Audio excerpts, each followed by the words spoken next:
사도행전 7장 보도록 하겠습니다. 사도행전 7장 37절에서 43절까지 보도록 하겠습니다. 신약성경 198페이지 사도행전 7장 37절에서 43절입니다.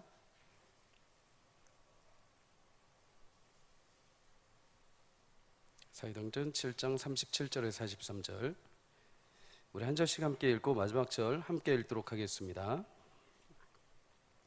이스라엘 자손에 대하여 하나님이 너희 형제 가운데서 나와 같은 선지자를 세우리라 하던 자가 곧 이 모세라. 시내산에서 말하던 그 천사와 우리 조상들과 함께 광야 교회에 있었고 또 살아있는 말씀을 받아 우리에게 주던 자가 이 사람이라. 우리 조상들이 모세에게 복종하지 아니하고자 하여 거절하며 그 마음이 도리어 애굽으로 향하여 아론더러 이르되 우리를 인도할 신들을 우리를 위하여 만들라.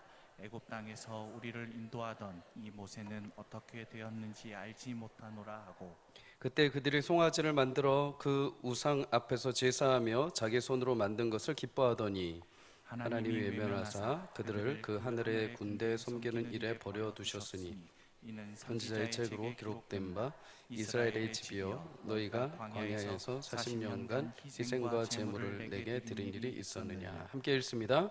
몰록의 장막과 신 레판의 별을 받들었으며 이것은 너희가 절하고자 하여 만든 형상이로다. 내가 너희를 바벨론 밖으로 옮기리라 함과 같으리라. 아멘. 오늘 본문을 가지고 보내심을 받은 성도의 영광이란 제목으로 함께 말씀을 나누겠습니다. 사도행전은 누가 지었을까요? 사도행전은 누가 기록을 했을까요? 너무 어렵나요? 사도행전은 누가 기록을 했을까? 이 어려운 거를 어떻게 맞추셨어요, 교사님? 와, 사도행전은 누가가 기록을 했습니다. 누가 성령 충만함을 받게 된 누가가 사도행전, 누가복음 이렇게 두 성경을 기록을 하게 됐죠. 누가복음은 이제 예수님이 이 땅에 오셔서 죽고 승천하시기 전까지 기록, 그리고 사도행전은 이제 승천하신 이후에 복음을 통해서 교회가 확장되어 가는 것을 기록을 했습니다. 누가가 사도행전에서 즐겨 사용한 단어 30회 정도 나오는 단어가 있는데 그게 뭐냐? 보냄을 받은 자라는 단어입니다. 보냄을 받은 자. 누가는 사실 이방인입니다. 이방인. 예수님의 제자가 아닙니다. 이방인이었죠. 애초에 그는 예수님도 알지 못했고 누군가 그에게 보냄을 받지 않았다면 복음을 듣고 신앙에 들어설 수 없던 사람입니다. 그런데 그가 누군가의 보냄을 받고 복음을 듣고 누가복음과 사도행전을 기록하고 하나님의 사명에 동참을 하게 되죠. 그러면 누가에게 복음을 전했을까요? 누가에게 누가 복음을 전했을까요? 좀 이상한가요? 누가에게 복음을 전했을까요? 사도행전 16장 10절에 보면 바울이 환상 가운데 마게도냐로 가게 됩니다. 전도팀의 동역자들과 가게 되죠. 그때 이 누가가 같이 동참을 하게 됩니다. 누가는 당시 전도팀이었던 바울 그리고 디모데, 실라를 통해서 복음을 전해 듣게 됩니다. 그리고 예수님을 영접하고 이 전도팀에 합류를 하게 되죠. 그래서 마게도냐로 같이 전도를 하게 됩니다. 바울의 충실한 전도자, 동반자로서 누가는 열심히 사역을 합니다. 심지어 바울이 로마 감옥에 갇힐 때도 같이 갑니다. 같이 가서 같이 고난을 겪게 되죠.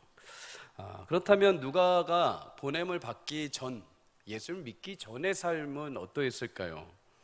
이방인이면서 동시에 그는 골로새서 4장 14절에 보면은 사랑을 받는 의사였다라고 말합니다. 의술을 가진 사람이죠. 이방인으로서 복음을 듣기 전에 그는 헬라 율법도 뛰어나고 지식도 뛰어나고 또 의사로서 사랑받는, 존경받는 사람이었습니다. 일반적으로 생각하면 평안한 삶, 평탄한 삶을 살 수 있던 사람이죠. 그런데 복음을 듣고 그는 이제 보냄을 받게 됩니다. 보냄을 받은 누가의 인생이 완전히 달라지죠. 이전엔 그냥 편안하게 의술을 하고 먹고 살 수 있었는데 이제 완전히 달라집니다. 어떻게 달라지는가?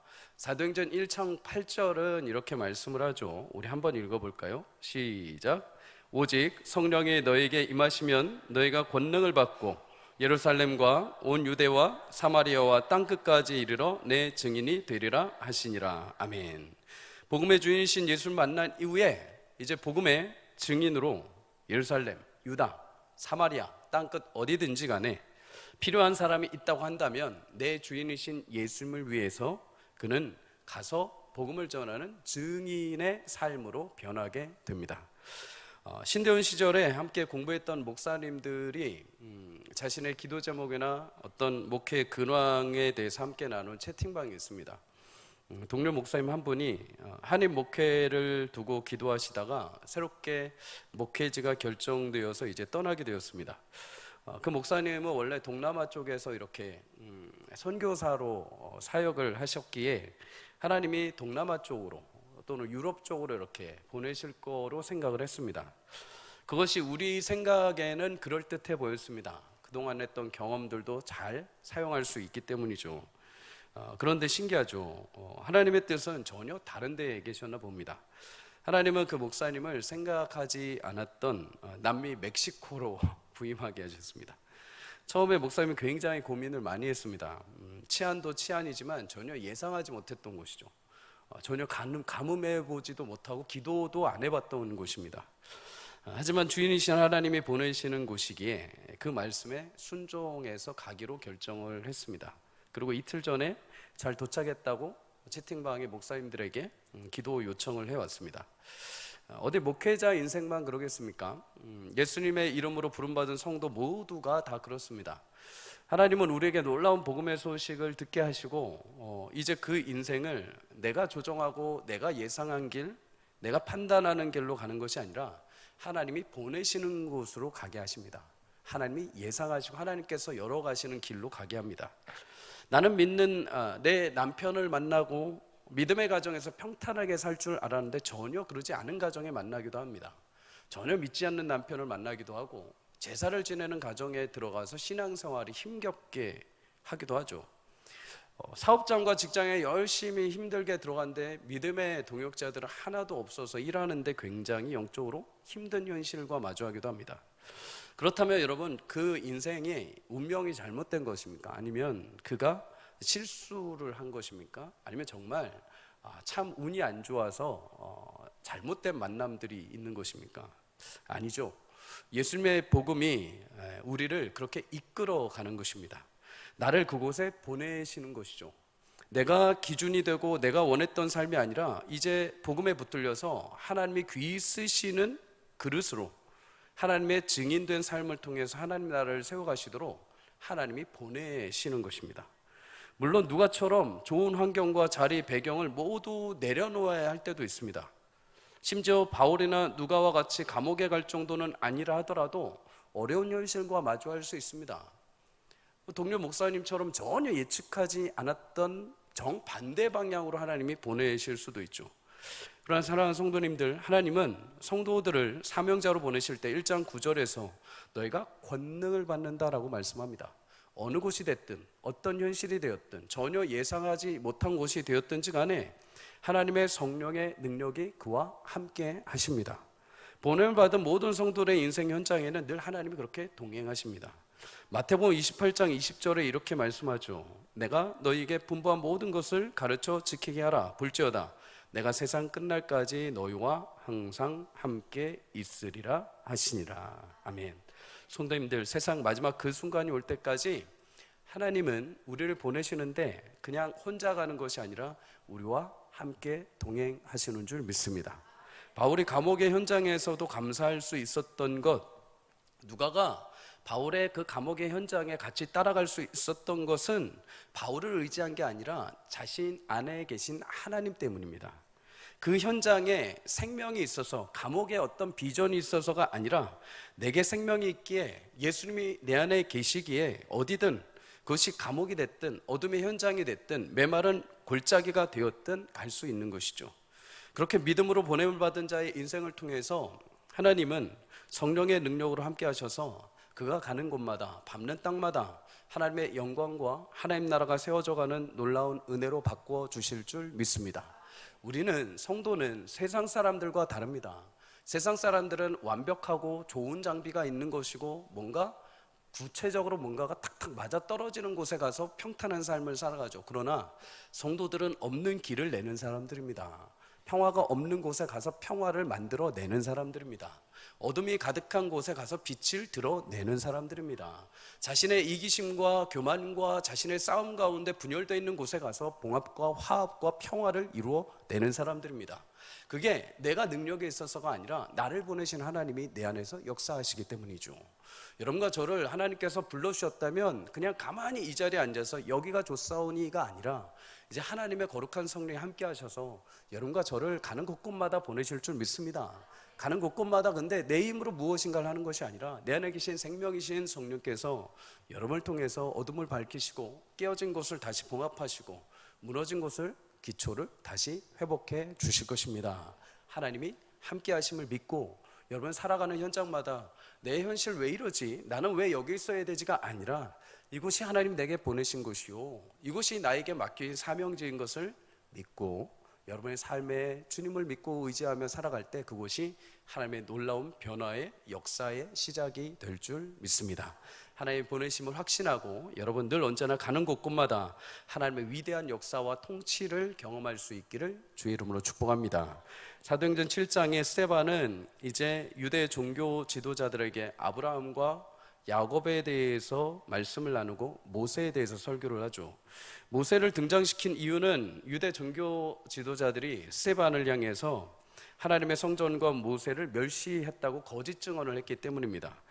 하지만 스데반은 오히려 하나님으로부터 보냄을 받은 모세가 얼마나 위대한 사명을 감당했는지를 설교하게 됩니다.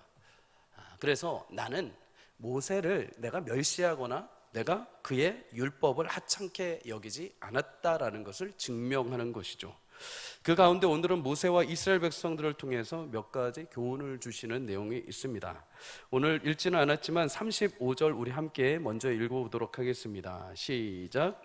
그들이 말이 누가 너를 관리와 재판장으로 세웠느냐 하며 거절하던 그 모세를 하나님은 가시나무 떨기 가운데서 보이던 천사의 손으로 관리와 속량하는 자로 보내셨으니. 아멘.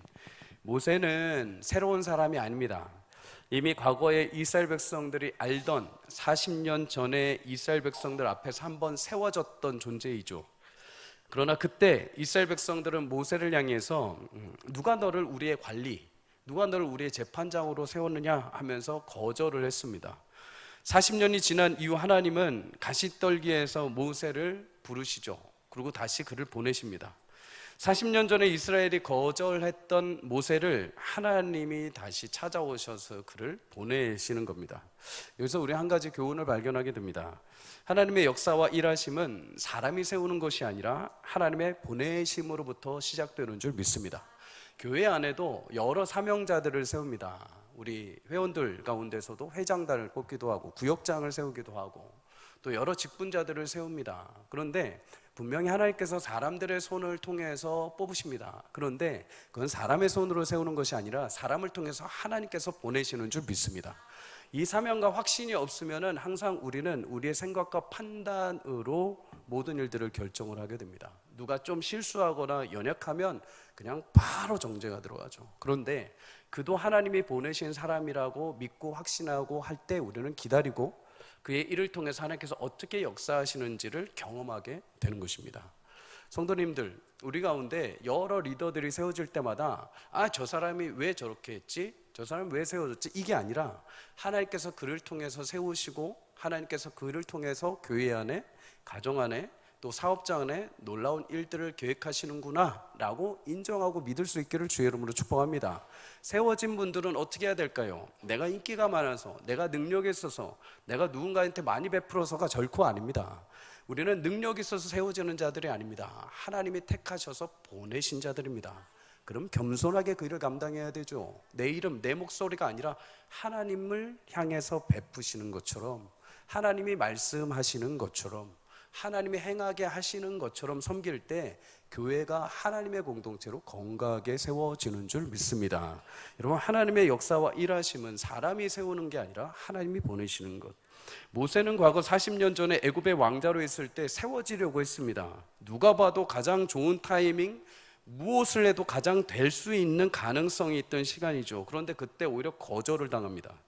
그리고 지금 반대로 모든 것이 부족해 보이는 미디안의 무명의 목자로 서 있는 이 시간, 많은 병사, 지혜, 지식, 화려했던 왕궁이 아니라 광야에 보잘것없는 마른 가시나무 떨기 앞에 서 있는 이 현실에서 보냄을 받는다는 건 굉장히 어색합니다. 초라해 보입니다.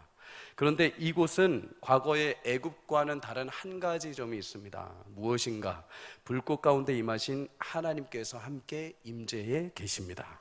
과거 40년 전에 애굽의 왕궁에서 왕자로 누렸던 그 영광과는 비교할 수 없을 정도로 위엄과 능력이 있으신 하나님의 손이 모세와 그 자리에서 함께 하시는 것입니다.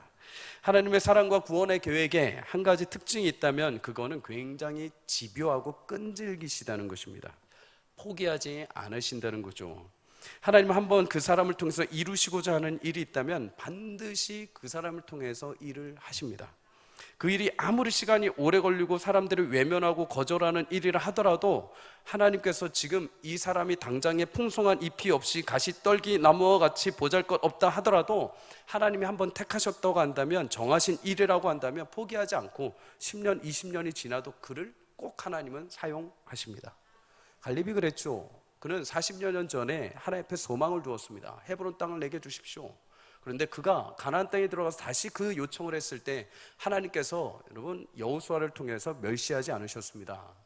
너 이제 와서, 네가 나이가 많은데 이제 와서 뭘 달라고 하냐가 아니라 그 약속 그대로 그를 그대로 심으십니다. 그리고 그를 통해서 헤브론을 취하게 하신 줄 믿습니다. 여러분, 이스라엘만 봐도 알 수 있습니다. 이스라엘 민족, 하나님께서 그들을 통해서 하나님의 놀라운 사명을 이루시죠. 하나님께서 택함 받은 선민이라고 말합니다. 실제로 하나님께서 그들을 제사장 나로 삼아주셔서 온 민족 가운데 생명의 태동이 그들을 통해서 일어나게 하시죠. 그렇다면 여러분, 왜 이스라엘을 선택하셨을까요? 나라가 커서요? 아니면 순종을 잘해서요? 신앙심이 깊어서요? 아니요, 세 가지 다 해당이 안 됩니다.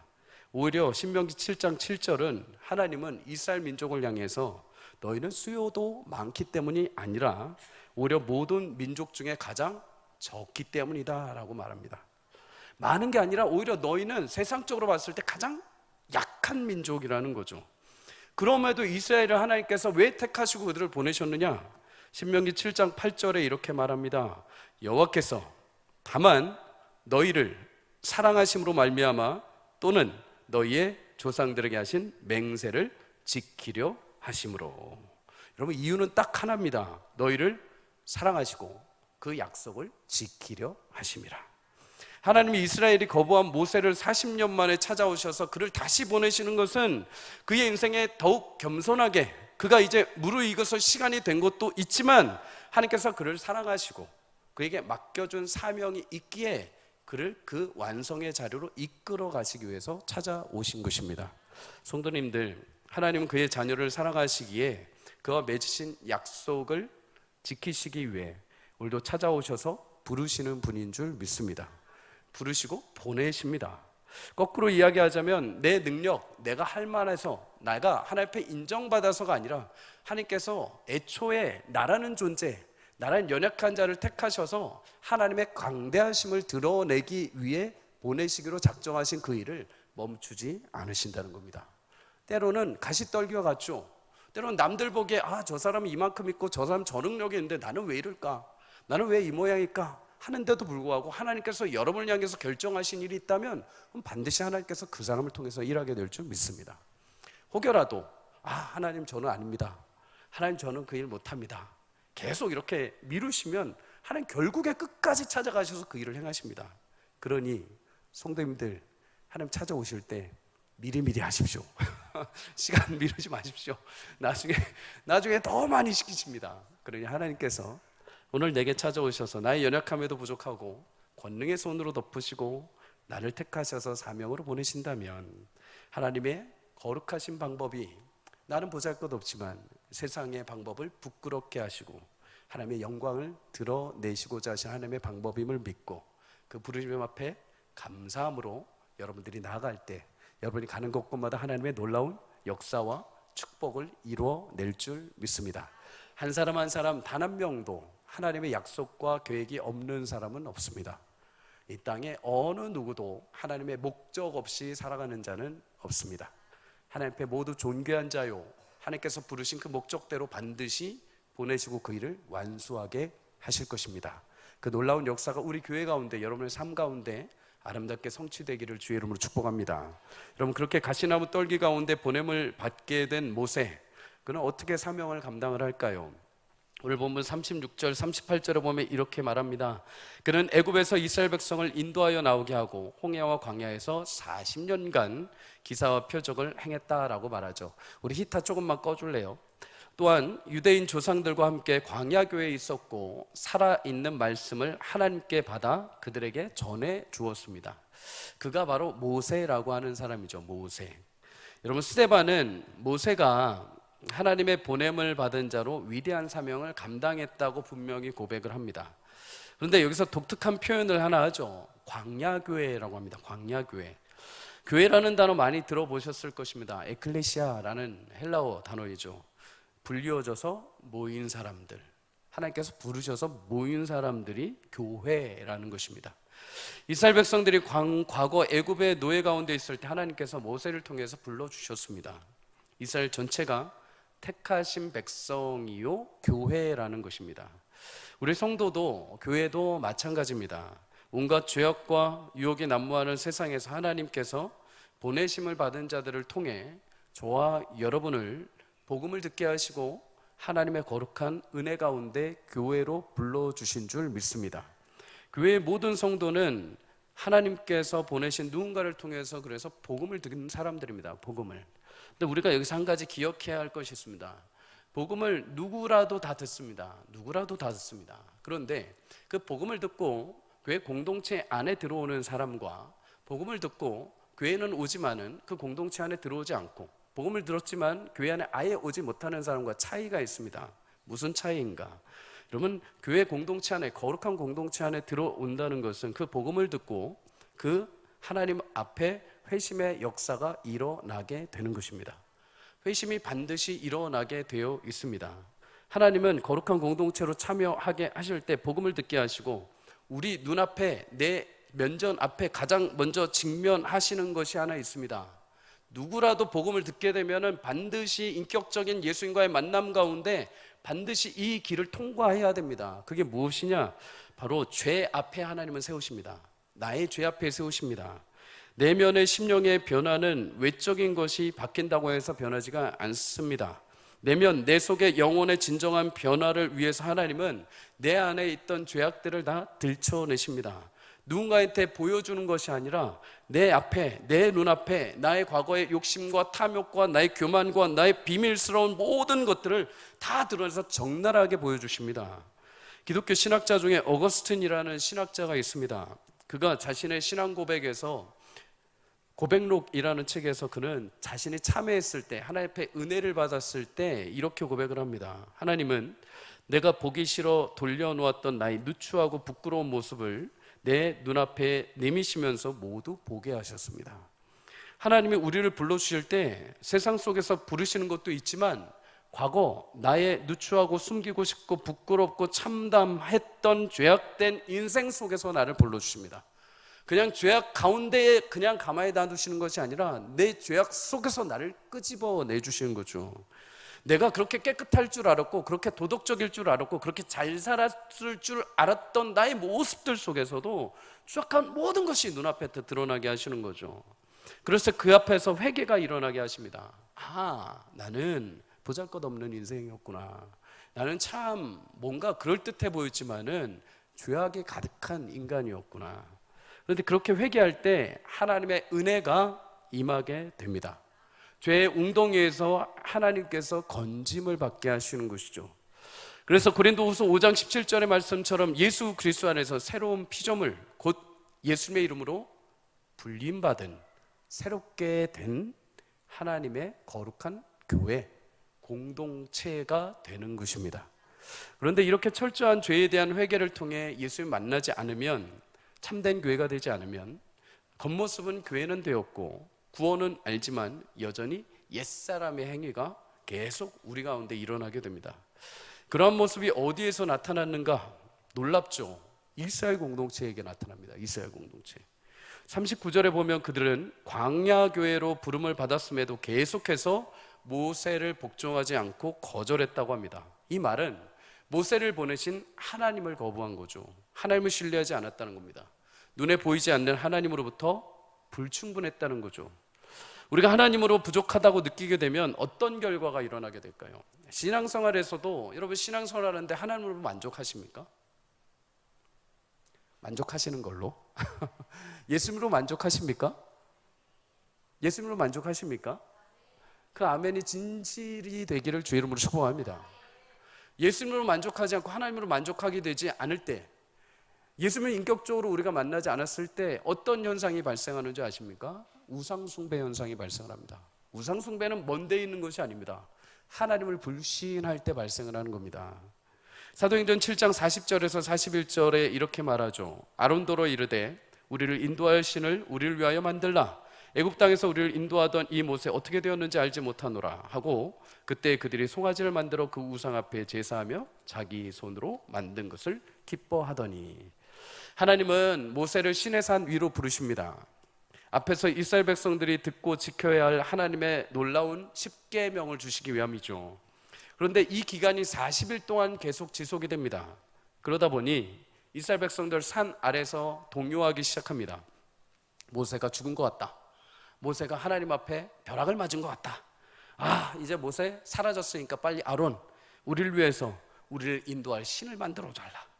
결국 그로 인해서 눈에 보이는 금송아지를 만들게 됩니다. 왜 하필 많은 동물 가운데 금송아지인가? 애굽에서는 소의 형상을 만들어서 왕궁에 두고 신처럼 떠받드는 축제일이 있었습니다. 그 앞에서 사람들이 먹고 마시며 춤을 추며 축제를 벌인 거죠.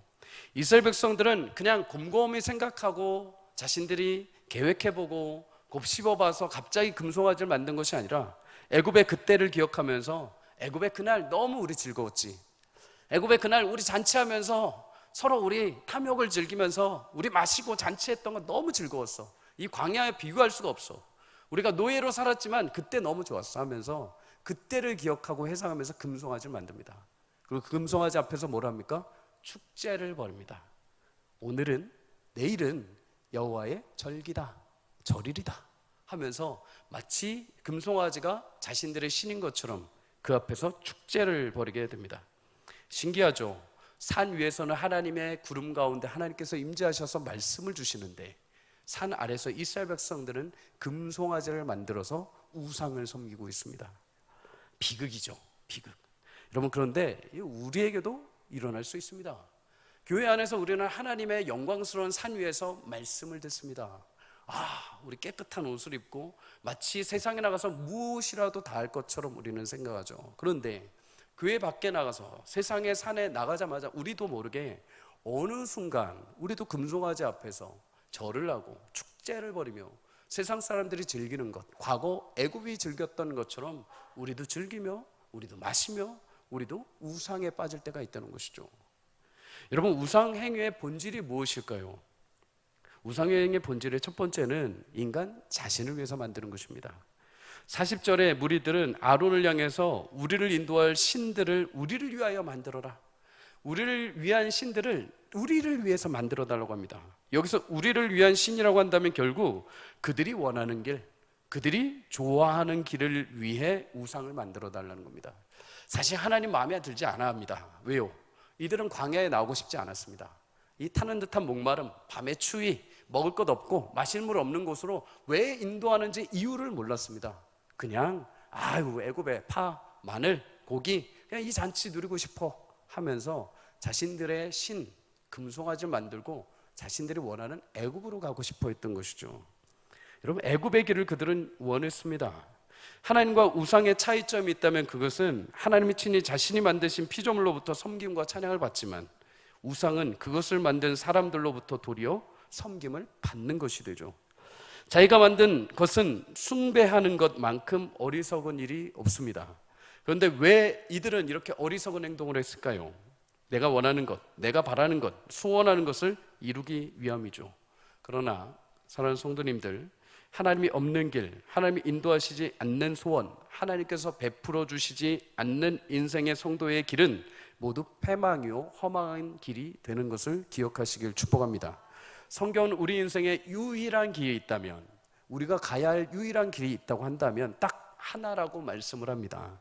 요한복음 14장 6절 우리 함께 읽겠습니다. 시작. 예수께서 이르시되 내가 곧 길이요 진리요 생명이니 나로 말미암지 않고는 아버지께로 올 자가 없느니라. 아멘. 오직 우리를 유일하게 만족시키며 영원한 생명의 길이 되시는 분은 예수님밖에 없습니다. 세상이 아무리 이 길이 좋고 저 길이 좋고 저것이 우리를 만족하게 한다고 하지만 그거는 그 순간뿐이죠. 애굽에서 만약에 나왔던 이스라엘 백성들이 지금 당장 금송아지와 애굽으로 돌아갔다면 그들은 파멸됐을 것입니다. 하나님께서 그냥 버티시고 잡아내시는 것이죠. 사랑하는 성도님들, 사람들은 길이 없어서 헤매는 것이 아닙니다. 길을 몰라서 헤매는 것이 아닙니다. 길을 압니다. 생명의 길이 예수님에게 있음에도 예수님으로 만족하지 않는 거죠. 예수님의 방법을 싫어합니다. 왜요? 예수님의 길은 좁은 길입니다. 죽어야 되는 길이죠. 낮아지는 길입니다. 겸손한 길입니다. 그 길을 통해야만 우리는 영광스러운 십자가의 부활의 길을 가게 되죠. 근데 사람들은 딱 그 앞에까지만 봅니다. 십자가, 고난까지만 보죠. 가기 싫어합니다. 왜요? 내 말초신경을 만족시켜줄 만한 일이 전혀 없기 때문입니다.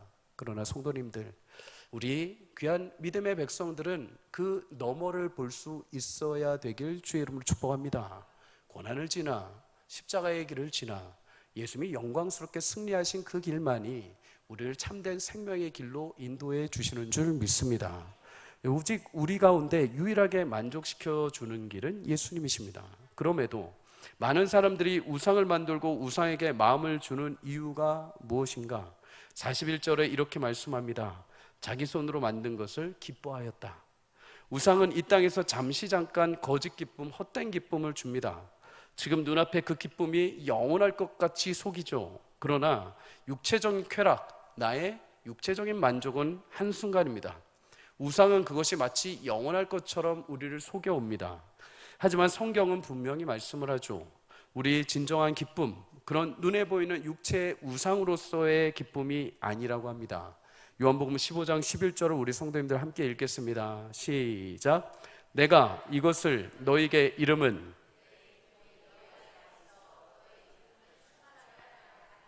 아멘. 예수님은 진정한 기쁨이 무엇인지 말씀을 합니다. 아버지께서 나를 사랑하신 것 같이 나도 너희를 사랑하였으니 나의 사랑 안에 거하라.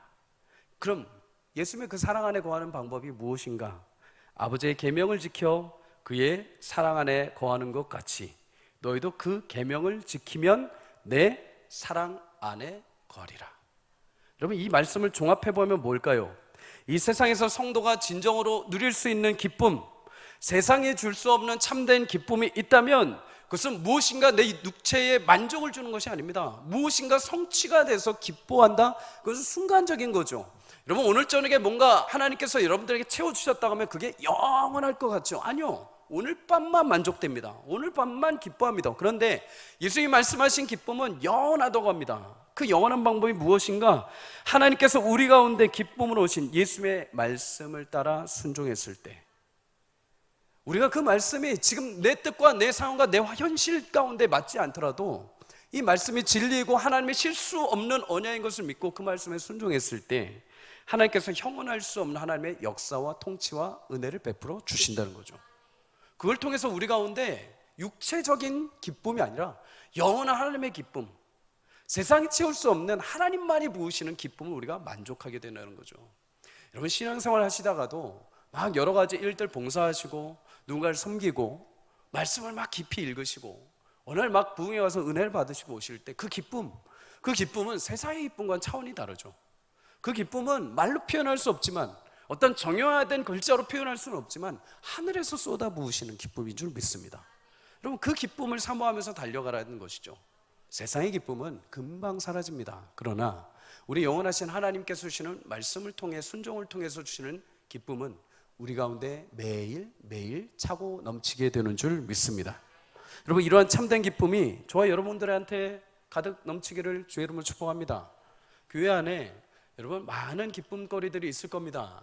누가 어떻게 돼서, 누가 잘 돼서, 누가 무엇인가를 이루어서, 그것도 참 기쁩니다. 그런데 누군가가 이렇게 여러분들의 얼굴 보고 제 얼굴을 보면서 왜 이렇게 기뻐하십니까? 아유, 주님 때문에 그러죠.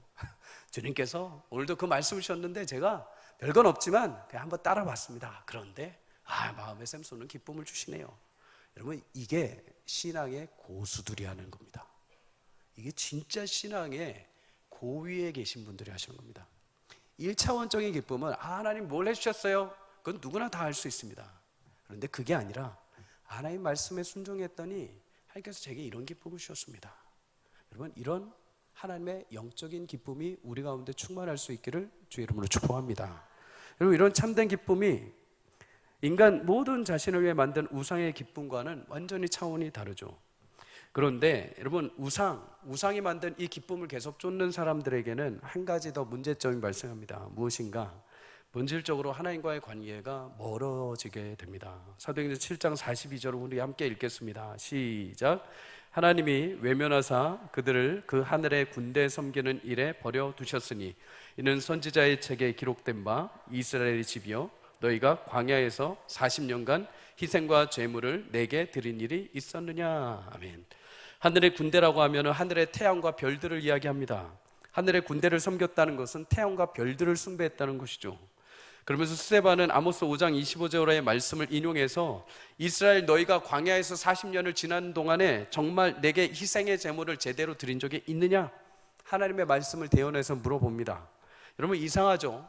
이스라엘 백성들 40년 동안 그 중심 가운데 하나님의 성막, 회막을 두고 항상 예배했습니다. 항상 제사했습니다. 항상 하나님이 거기서 만나주셨습니다. 그런데 40년간 너희가 희생의 제물을 드렸냐? 라고 물어봅니다. 무슨 의미일까요? 너희가 분명히 형식적으로 외형적으로 제사는 드렸지만 40년 동안에 단 한 번도 하나님을 진실하게 경외함으로 제사를 드린 적이 있냐? 답은 뭘까요? 없다는 것입니다. 충격적이죠. 그러면 43절에 이렇게 말합니다. 그들은 몰록의 장막과 신 레판의 별을 받아 들었다. 몰록이라고 하면 아모리 족속에 섬기는 우상으로 인신제사를 받는 신이었습니다. 레판이라고 하면 쉽게 말해서 토성, 별을 숭배하는 것이죠. 이스라엘 백성들이 우상 숭배 행위로 이 잔인한 인신제사를 받는 신, 별, 높은 하늘에 있는 별까지도 숭배하면서 언제 그렇게 했느냐? 하나님 앞에 제사 드리면서 그렇게 했다는 겁니다. 하나님이 아모스를 통해서 물어보시죠. 너희가 진짜 그렇게 제사 한번 드려봤냐? 아니라는 겁니다. 너희가 외형적으로 억지로는 드렸을지 모르지만 진실함으로 참으로 너희가 내게 나온 적이 별로 없다. 오히려 너희가 그 제물을 드리는 그 현장에 무엇을 했느냐? 우상 숭배를 하고 너희 마음 가운데 하늘의 별을 숭배했고 저 아모리 땅에 우상을 똑같이 내 앞에서 섬겼다. 여러분, 그렇다면 이런 우상 숭배 행위가 어디에서 시작이 됐을까요? 가나안 땅에 들어가서? 바벨론 포로로 잡혀가서? 아니요, 애굽에서 나오자마자 시작이 됐습니다. 분명 이스라엘은 하나님께서 그들을 주의 거룩한 공동체로 불러주셨습니다. 하나님과 모세를 따라 나오게 하셨죠. 그런데 여러분, 그들의 몸은 나왔는데 마음과 정신은 여전히 애굽에 있는 거죠. 몸은 나와 있지만 여전히 자신들의 생각은 과거의 애굽 속에 갇혀 있습니다. 과거 애굽에 숨겼던 우상들, 수많은 하늘의 별들, 수많은 이방 땅의 우상들을 그대로 광야 교회 안에 끄집어 들여오게 됩니다. 그리고 그 안에서 제사 가운데 자신들의 마음에 우상을 같이 겸하여 하나님 앞에 드리게 된 거죠.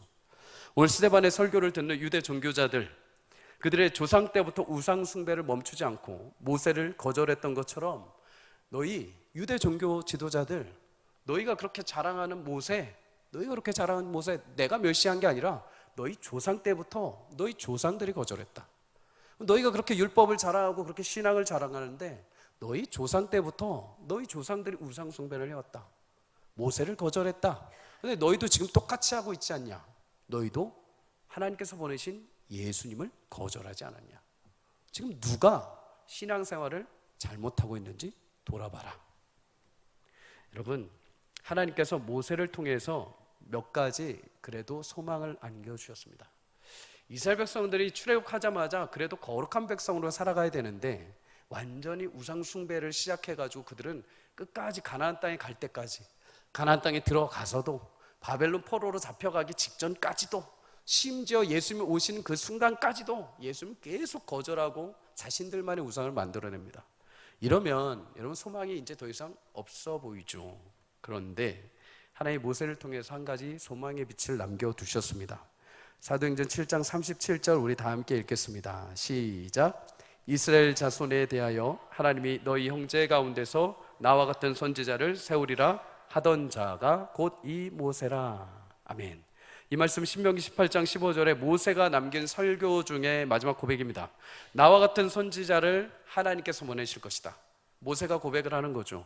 그러면 모세가 말한 나와 같은 선지자는 누구일까요? 하나님의 보내심을 받고 40년 동안 불평과 원망의 이스라엘 백성들을 위해서 자신의 생명의 목숨을 내걸고 하나님 앞에 중보자 역할을 했던 모세, 그 모세가 자신과 같은 선지자를 하나님께서 이제 보내주실 것이다. 그분이 누구일까요? 예수 그리스도이십니다.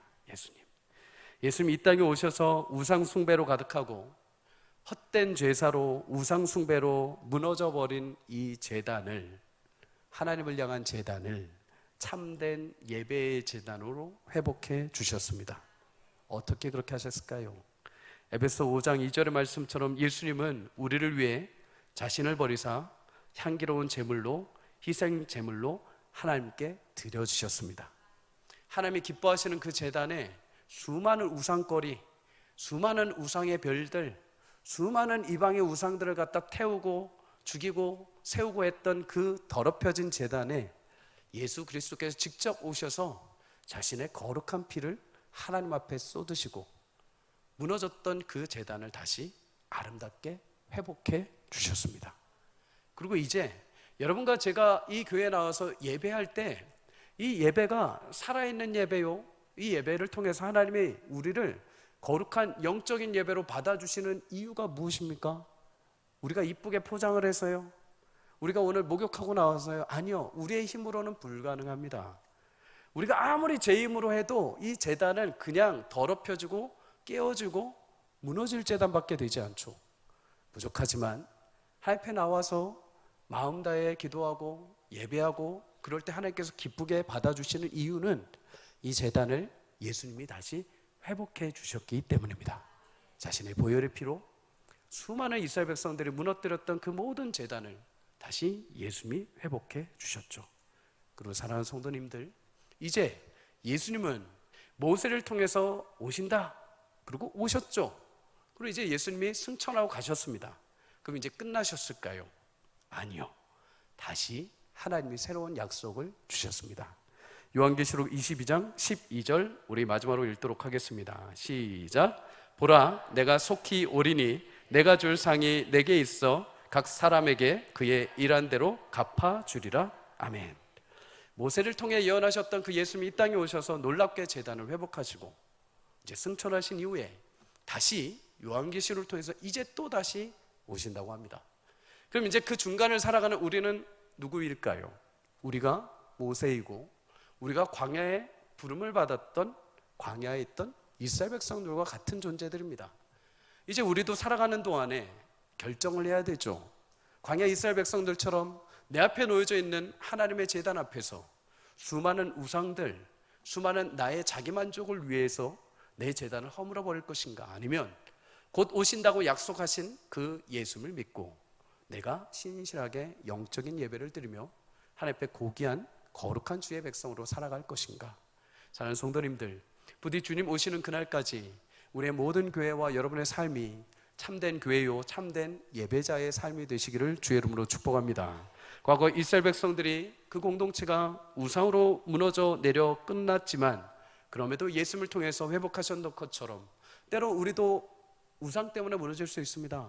때로 우리도 죄악 가운데 실수할 수 있습니다. 그러나 제단에서 모든 것을 한 번에 완벽하게 회복하신 그 예수님의 십자가 앞에 나갈 때 우리의 모든 마음과 우리의 예배는 다시 정결하게 될 것이고 하나님이 기뻐하시는 산 제물이 될 줄 믿습니다. 주님 오시는 날까지 여러분 부름받은 그 자리를 포기하지 마시고 믿음으로 경주해 가십시오. 지금은 보이지 않지만은 하나님께서 영광스러운 그날 여러분을 통해서 이루시고자 하신 아름다운 분명한 결실과 눈에 보이는 하나님의 역사가 드러나게 될 줄 믿습니다. 오늘도 여러분을 귀하게 하나님 부르신 그 부르신 목적대로 여러분 기도 가운데 무너졌던 우리의 예배가 회복되기를 주 여러분 축복합니다. 내 안에 여전히 우상에 사로잡혀서 갈팡질팡하고 힘겨워하는 영적인 시름이 있다면 오늘 하나님께서 확신의 마음 주셔서 내 심령의 모든 우상을 제하시고 영광스러운 주님의 제단이 다시 새롭게 회복되는 은혜가 있기를 주의 이름으로 축복합니다. 하나님이 여러분과 함께 하실 것입니다. 우리 함께 찬양하고 기도하도록 하겠습니다.